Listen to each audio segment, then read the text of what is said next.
All right, on to week 5.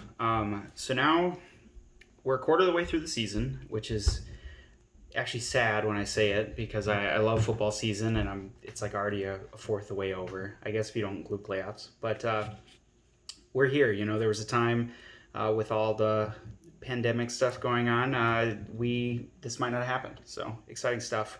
Monday Night Football. So Packers spanked the Falcons. Going into that game with, as I said in my last video, I was getting a little nervous about the Packers. They were kind of banged up on defense. Falcons were getting some receivers back. Ended up not mattering at all. Packers, stuck true with it. Easily covered, the -7 spread where they were favored. So ended up being fine on that. I also controversially took the under. That game was at 57 points. Everyone was expecting a shootout and didn't quite manifest that way. So, something that I've just kind of observed is whenever, I don't know, it happened, I guess, in this game, it happened in Seahawks Dolphins. Kind of when everyone's expecting a shootout, especially in these primetime games, I feel like it doesn't happen. Um, but it does happen sometimes, so I don't know. Take it for what it's worth. That was just a game where I felt like that scenario might play out, and I ended up being kind of right.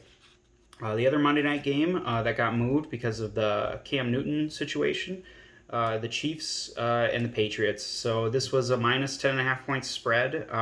Patriots without Cam Newton.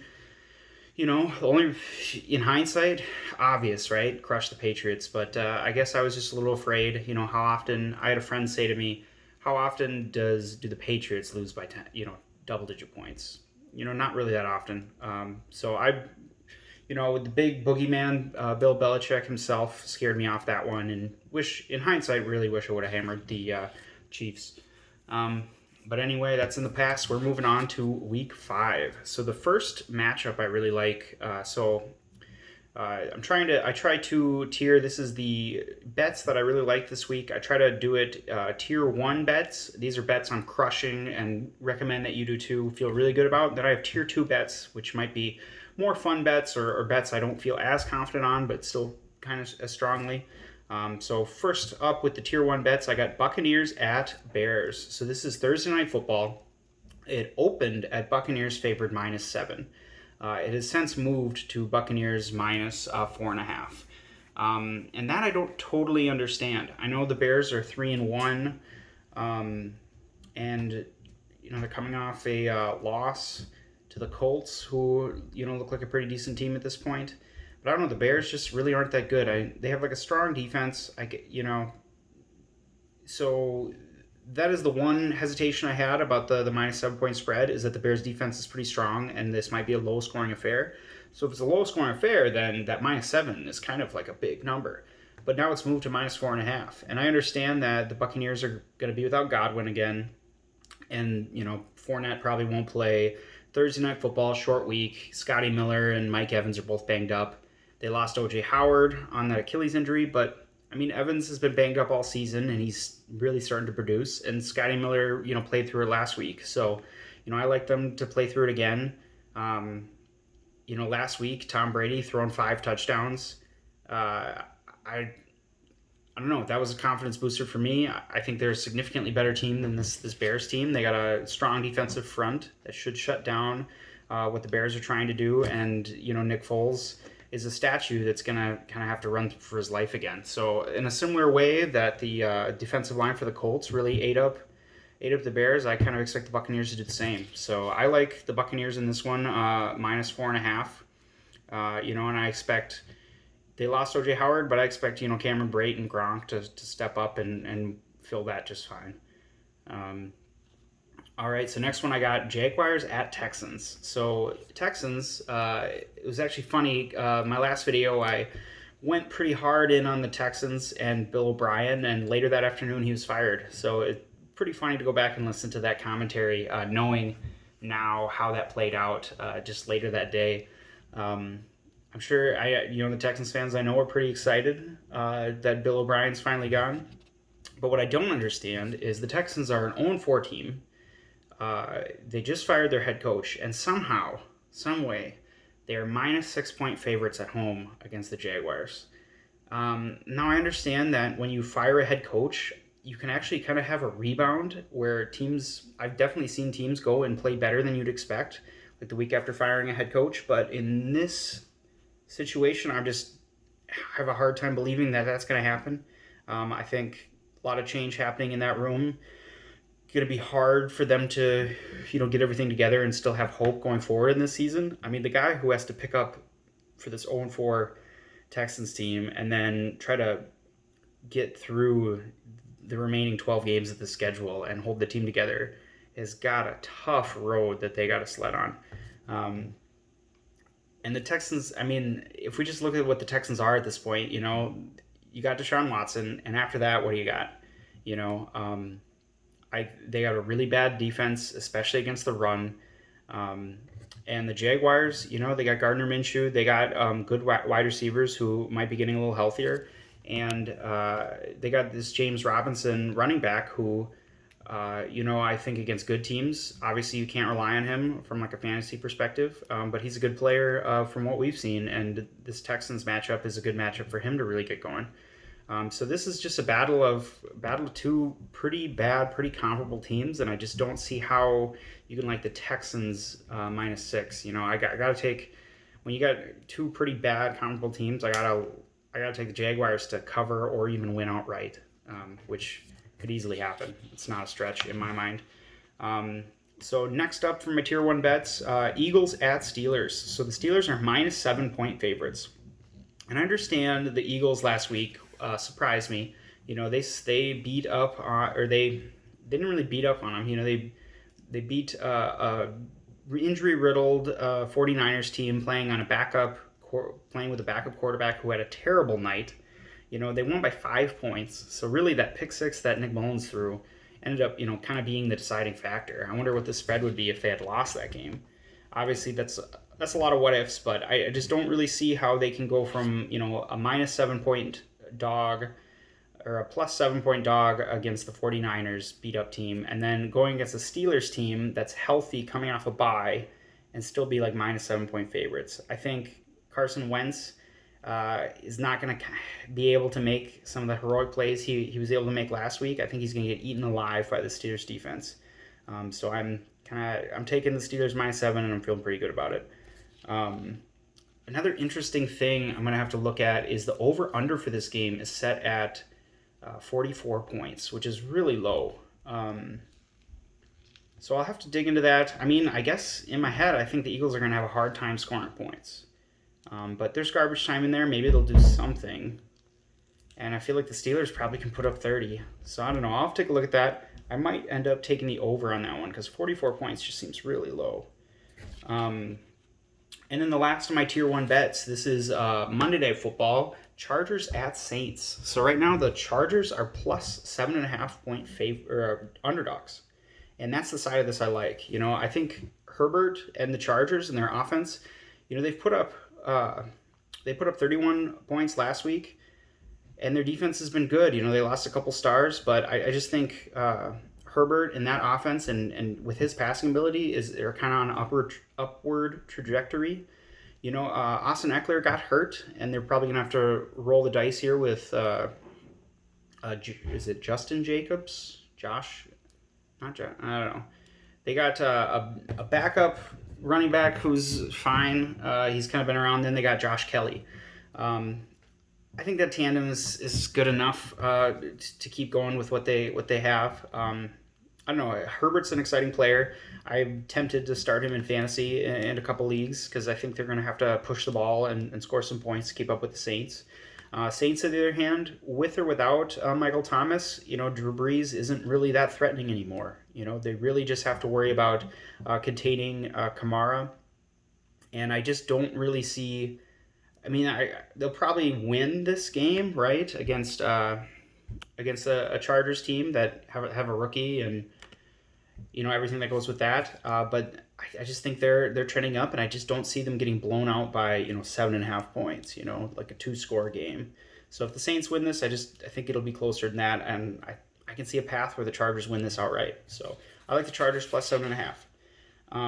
Then moving on to my tier 2 bets. These are bets that I don't feel as confident in for one reason or another, but I'll walk you through why I still like one side versus the other, and we'll see if you agree with me. See if you don't agree with me.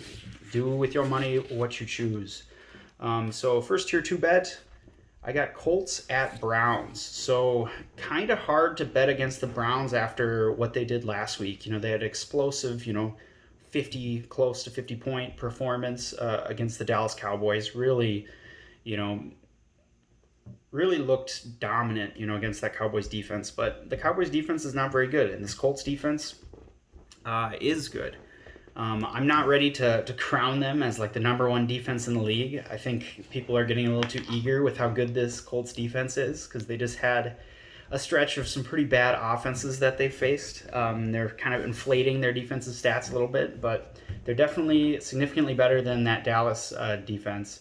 And they have DeForest Buckner in the center of that defensive line. I think they're definitely a force to be reckoned with, and I think they're going to give the Browns some trouble.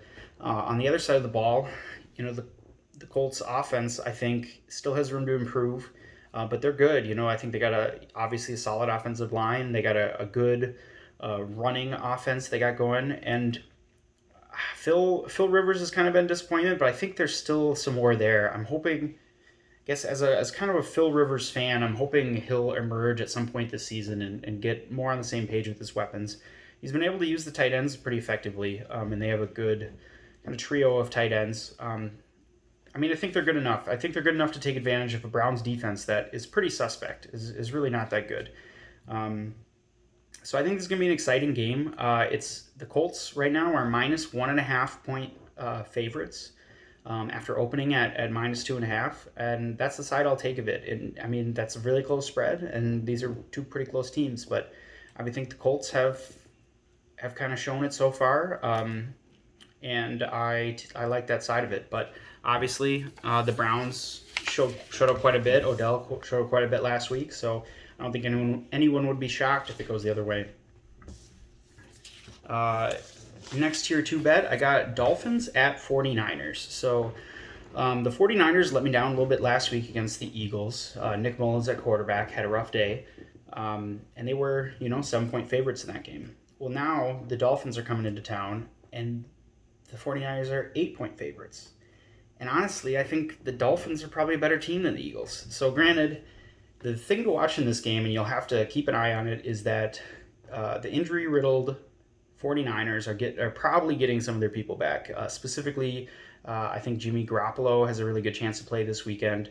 And then Raheem Mostert, their best running back of their kind of committee that they employ, might be back this week.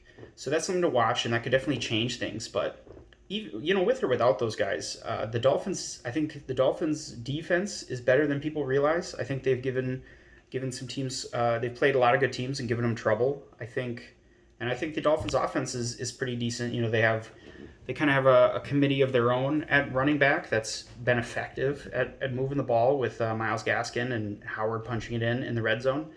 And then they got Fitzpatrick is still set to be the starter, and Devontae Parker's been good.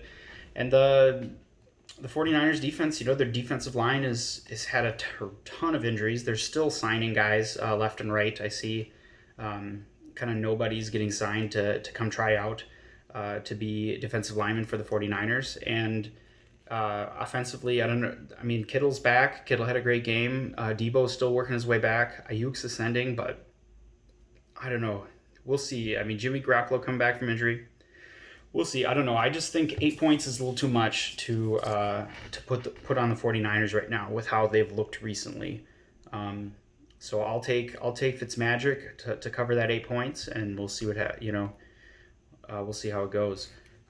Cardinals at Jets. So I should probably stay away from this one because the Cardinals have burned me kind of every time I've looked their way. And I mostly don't, Cardinals at Jets is not really a game I'm planning on watching. I can't imagine watching that game unless you're a fan of either of those teams or you're Kyler Murray's mother or something. But the Cardinals, this is a perfect game for them to get back on everyone being excited about Kyler Murray and the Cardinals offense. The Jets are really bad. Right now, the Cardinals are 7-point favorites. The Jets are terrible. and their defense is not good. So I kind of like the Cardinals being able to have their way with the Jets here and score enough points to cover that -7. Cardinals defense I don't think is anything spectacular, but the Jets offense is not good, and Sam Darnold might not even play. So then we're looking at the Joe Flacco experience, and if Chandler Jones is still on the 49ers, I think he's going to eat Joe Flacco's lunch. So I'm just going to throw a small bet on Cardinals, to cover that -7 points, and just keep tabs on that game. I think I like that enough where I'll throw some money that way and just let it fly. Next up, Bengals at Ravens. So I have this on my tier 2 bets. And I think I'm definitely guilty of betting this one with my heart and maybe not with my head. But Joe Burrow is a gamer. I think he's probably going to get killed behind the offensive line when that game happens. This Bengals offensive line is pretty terrible, and this Ravens defense is really good, front to back, just a lot of key contributors. Always a really tough defense to play. But he's a gamer, and he's gonna give it his all. And if it takes 70 attempts, he's gonna be slinging that ball to Tyler Boyd and an emerging T. Higgins. And he's got 4 quarters, and we'll see what happens. The Lamar Jackson and the Ravens are probably going to tear up the Bengals defense as well, but it's a plus 17-point spread. I'm getting bad about not saying that early, but so it's Bengals 13-point spread. Bengals plus 13. That's the side I'm taking. I like Joe Burrow to cover the points. I think regardless of the opponent, he's going to be giving it his all, fight to win. I just think he's a really exciting player, and I'm not going to give up on him now. So tier 2 bet, not a strong recommendation, but I'll take the Bengals plus 13 and get to cheer for Joe Burrow for another week. So currently not on the board are the Broncos at Patriots. This is a game I'm probably avoiding regardless. The Broncos, Drew Lock might be coming back, so QB uncertainty there. Patriots, who knows if Cam is going to be able to play this week. No one really knows, but it's kind of just 2 gross teams to really mess with at this point with just the situation that's going on now. Probably obviously like the Patriots to win that game but we'll have to see the spread, but I'm probably not going to touch it. And then the other game, Bills at Titans. So right now the Titans are the ones in jeopardy after setting the NFL on fire last week with COVID pandemonium. I'm eager to see this spread. If this game happens, I really like the Bills. If the spread is even relatively close, I'm going to be smashing the Bills because the Titans, they're just haven't been that good so far. They're getting ugly wins against bad teams. I think they've won all their games by combined 6 points. 2-point win, 1-point win, 2-point, something like that. And I think the Bills are going to tear them up if this game happens. And if it's even if it's under 7, I'm probably smashing the Bills because they've been far more dynamic, and I don't know, I like them to play, especially with all the chaos that's going on with the Titans and them really not being able to be in their facilities. So that's what I got for the bets I like for the week. I'm going to be recording my avoids up next, so that'll probably be posted right after this tomorrow morning, or for you, instantaneous. If you want a little more real-time updates, check out my Twitter at FavoriteFade on Twitter. Definitely let me know what you think in the comments, and you know how YouTube works. Subscribe if you want to.